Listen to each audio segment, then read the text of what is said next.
Golden Black Live segment 2. Kyle Charters joins us, and we're going to talk about defense. But I asked one of the questions, I think I asked you this last year about spring break and just the fact that you have to mix up practice or you take a week off. Something that's been new to you said, but how you could see that as an advantage in some ways, and there's an interesting reason why. Yeah, I've done some research on it. I had not done it prior to getting here in any of the stops I had previous.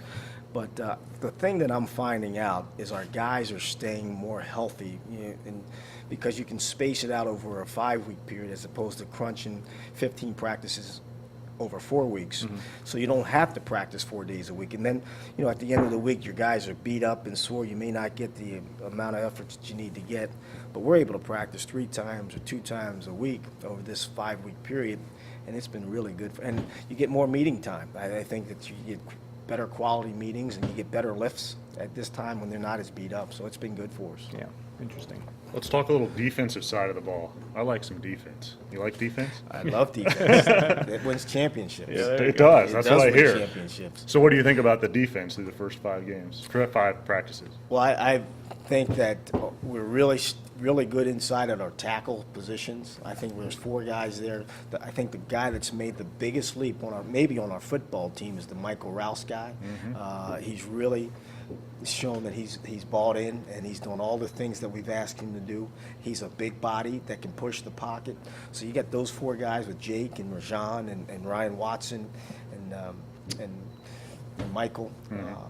Evan Panfield's really coming at the edge, and the biggest thing about Evan is you got to slow him down because he's got one speed. You got to slow him down sometimes. And then the last 2 practices, Jalen showed up, and that's really good to see. Now we got to create some depth on the outside of those end spots, but if you can have those guys that control the line of scrimmage inside, you like that. And then you got 3 really good Big Ten linebackers. Now you got to create some depth there. And then in the secondary, with Frankie being out, gives you a chance to look at some of those younger players. I think Leroy Clark's going to be pretty good at the safety spot. Anthony Brown is extremely solid on the outside. Michael Rouse, I have to admit, watching him during practice at the end of last year, he looked completely disinterested in playing football anymore. Mm-hmm. So why the change from that Michael Rouse that we were wondering whether he would come back this year to a guy who – you're using a lot with your first team right now.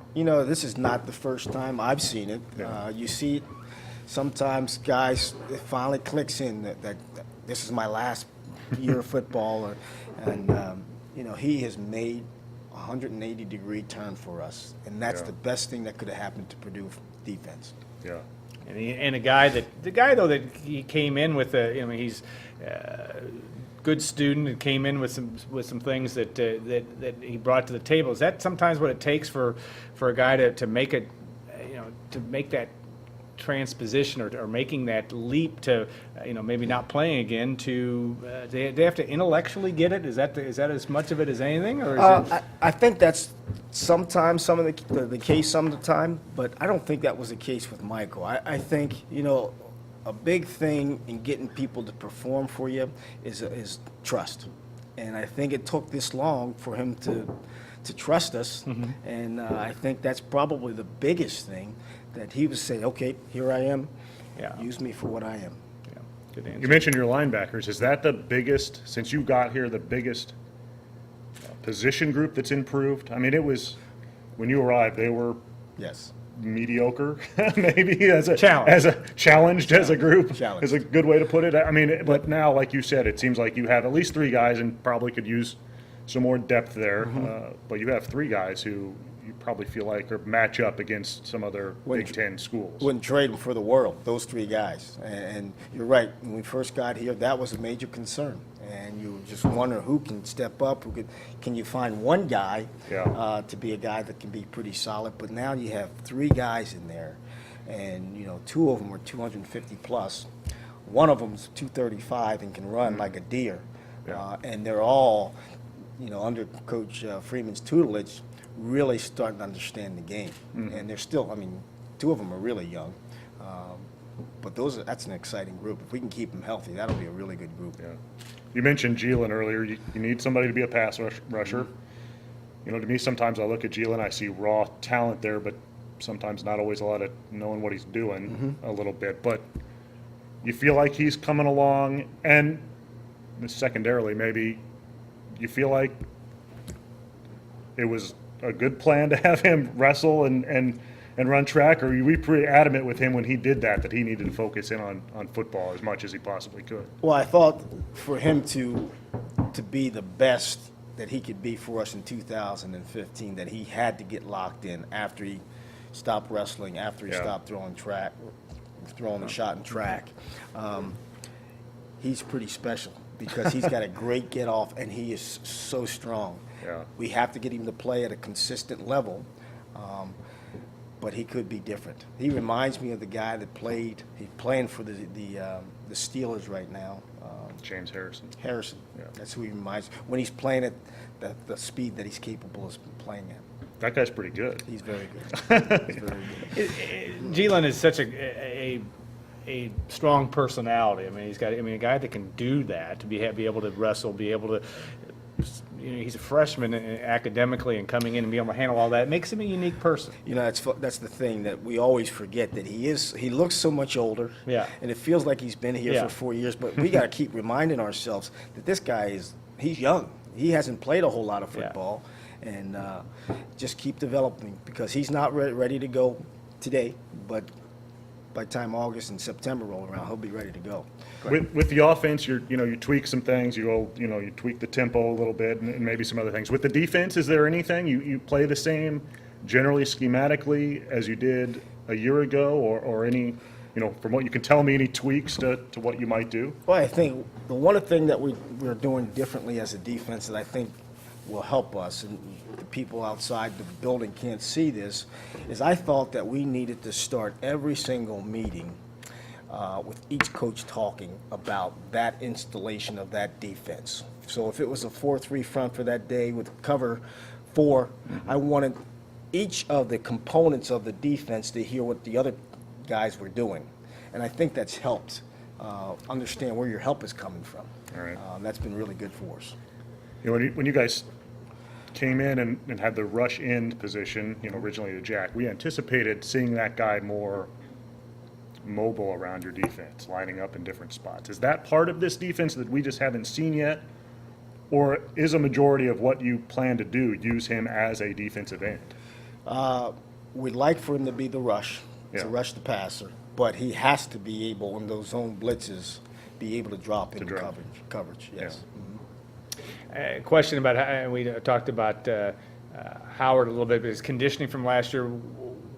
How much, again, and I think it's a follow-up question of all of us as observers, we tend to think if they can't do it as freshmen, they'll never do it, or if they can't do it the first part of their sophomore year, they can't do it. But he's another guy that's had to evolve. How is his conditioning? Rajan? Yeah. Yeah. And how has that been for him? And is that going to be something that he's always going to have to deal with effectively as he progresses as a player? No, he was a guy that got gassed pretty quickly last year, and we addressed those issues. And he's a 318-pound guy, but he has to be able to give us 3, 4, 5 snaps in a row. Same thing with Ryan Watson, and that's why you need multiple guys inside so they can play at that high level and not have a significant drop-off. But we've addressed those issues with Rajan. He's done a good job of getting extra conditioning, and he'll be better because of it. Do you have safeties? Do we have safeties? Yes. Oh, absolutely. I don't know who they are yet, but we'll definitely have some. I really like the development of Leroy. I think he's got a nice fit, and being able to play on the corner last year will help him be able to cover some inside guys, and he's a very physical guy. Now, we've got to see how Rob develops and see where we go from there. Robert Gregory, you look at him. He looks like a Big Ten safety. Yes. Yes. And Can he play like a Big Ten safety? not quite yet, Yeah. but he's getting there. One of the things that Rob and I talk about all the time is making sure we're seeing the right things when we're out on the field. Rob is a very aggressive guy, which is what you Yeah. like. You Yeah. rather have it that way, but sometimes that quarterback is riding that tailback, and all of a sudden he pulls the ball out. Rob might be at the line of scrimmage. We don't need him at the line of scrimmage Yeah. on that Yeah. play. Yeah. Yeah. That's an interesting dynamic. Again, that's a maturity issue. Yes. You got a guy that came in a different position totally. It's taken time to be able to roll him to the next spot. maybe you being an offensive guy, taking kind of a hybrid of Kyle's question and then also question we have here. You obviously have Greg Hudson that runs your defense, but have you found yourself more involved with the defense as you've been in a role as a head coach, or do you still, how do you parcel your time between the two units? Yeah, this was probably the first off season that I've been able to spend more time on the defensive side, being able to visit their staff meetings as well as the installation meetings, and I think that's been a pretty good thing for all of us, for myself as well as those guys, just to bounce things off from an offensive perspective. This is what the offense is thinking when you guys line up in this defense, and this is how we would attack if we saw that. So it's been a good process for us the last 3 or 4 months. Was that a conscious change? Yes, Yeah. absolutely. I thought that was something that was needed, and it's been good because it's, sometimes you see things through a tunnel as a coach, and I said, now, you know what? You got 4 strong, kick this way. There's nobody backside. There's no defense backside, so offenses are naturally going to attack you back there. Yeah. You're an interesting person to watch just from an observation standpoint of how you handle yourselves in the little I've been with you in meetings and how you present yourself. How do you evaluate your staff, or when you go into a staff room and Greg Hudson or John Shoup are running that meeting? Are you a note taker first, and then or are you a free flowing? I'm gonna if something hits me stream of consciousness, I'm gonna say something out. A little bit of both. I think you have to be a little bit of both. I think, I want to make sure when I say it that it's the right thing to say, but there's sometimes some things are so glaring that you have to say it right then so the message gets across.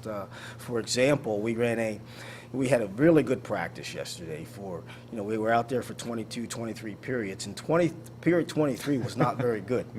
Our offense was not very good in period 23. It needed to be said right then that we were not very good. Yeah.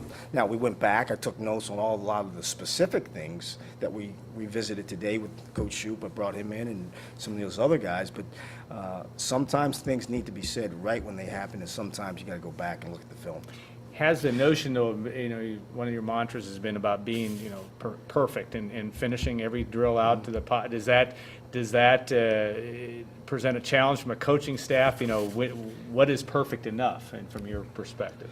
To me, one of our downfalls in last year's season, and I went back and I watched all the games over Christmas break by myself, the biggest thing was we did not finish ball games. And that was the big emphasis in this offseason. And to be able to finish ball games means you're a little bit tired in the fourth quarter, but you got to impose your will on those other teams. And the way you do that is you have perfect execution when you're tired. And so that's the emphasis that we're going for right now, all off season. Your defense played really well in the middle of last season, sort of tailed off toward the end. Why the inconsistency, you think, as you sort of look back at the film? Did you see anything in particular, whether it was the way teams were attacking you or? No. You look at the Nebraska game, when it's a one-score game, we fight our way back into the game. It's a one-score game, and it's a 4th and 6. And we brought a blitz. We brought an all-out blitz. And all of a sudden they score on it from 25, 30 yards out. I mean, those little things right there can change the whole complexion of how you see things. I thought we fought hard. Even you take a look at the Northwestern game, which turned out to be a lopsided game score-wise. Our defense was playing lights out. We just kept turning the ball over offensively in the first half. We gave up a big punt return for a touchdown. So I thought those guys kind of hung in there and fought pretty hard. Yeah. You look at that and the ability to put all that together as part of trying to get things turned around the way you want. It's a hard challenge to continue to deal with. From a personal standpoint, what do you do as a daily grind to keep yourself totally focused on what the next task is? Do you have it scripted out for because you've been doing this long enough for every practice, or has that changed over time in terms of how your daily duty, so to speak? I think what allows me to think clearly down the road is to be able to get out in front of what I know that's going to happen. For example, these 15 practices have been scripted 3 weeks ago or 4 weeks ago. They're all done. So if we need to make an adjustment, I'm not trying to script the practice as well as make the adjustments that we need. I can think about the adjustments that we need to make. That we got to tweak the practice at all, or do we have to, change where we're practicing, what we're wearing, all those things. But if I can get out in front early, and that helps me be able to take on some other tasks that might changing the building, what the building looks like, all those different things that matter. One more Just time for wanted one more one question. more Right? about the defense real quick. We haven't talked about your cornerbacks yet, I don't think. And Anthony Brown, of course, aside from maybe not holding onto the ball a couple times when he could have for you, was pretty good last year. And Frankie Williams moving back to corner. Do those two guys allow you to do anything differently in the secondary this coming year? Because it seems like, they could be a couple of guys who you could put out there and think that they could have some success. Yeah, those are two stellar cornerbacks in this league. Trust them both without any question. I think Anthony Brown is, he's got the length that you like. He's got the hips and the quickness and the top end speed. All those, you're right. He's got to catch a few more of those balls. And then you got Frankie on the outside, who's just, he's so instinctive and he sees things so well. So you trust those guys. I love those two guys on the edges, which does allow you to do some other things in terms of your blitz package and being able to play some certain coverages. Yeah. All right. Well, we're going to put a 2-minute break on things and bring Stacy back in to finish things out. Segment 3, Coach Darrell Hazell. We'll look forward to doing that. Stay tuned for a couple-minute break, and we'll be back on Gold and Black Live.